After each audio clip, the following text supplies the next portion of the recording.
ที่คลั่งกายพยายามเท่าไรอาจจะทำไม่ไหว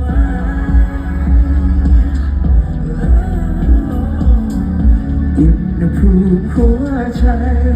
ควบคุมไม่ได้แล้วเธอทำฉันร้อนร้อนร้อนในหัวใจร้อนร้อนในหัวใจละลายสิเธอทำฉันร้อนร้อนร้อนในหัวใจร้อนร้อนฉันได้ลุกเป็นไฟ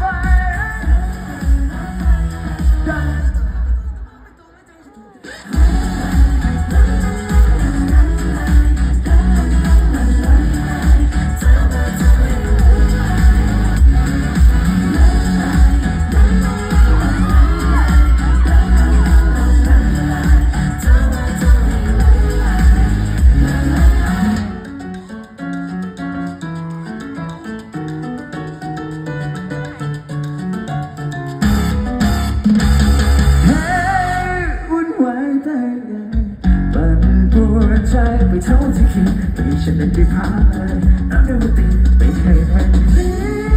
รู้ไหมแน่ใจ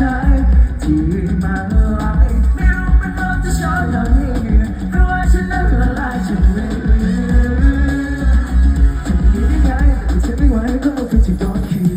พยายามเท่าไรแต่ถ้าเธอไม่ไหว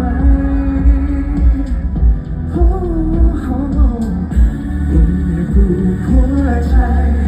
ควบคุมไม่ได้แล้ว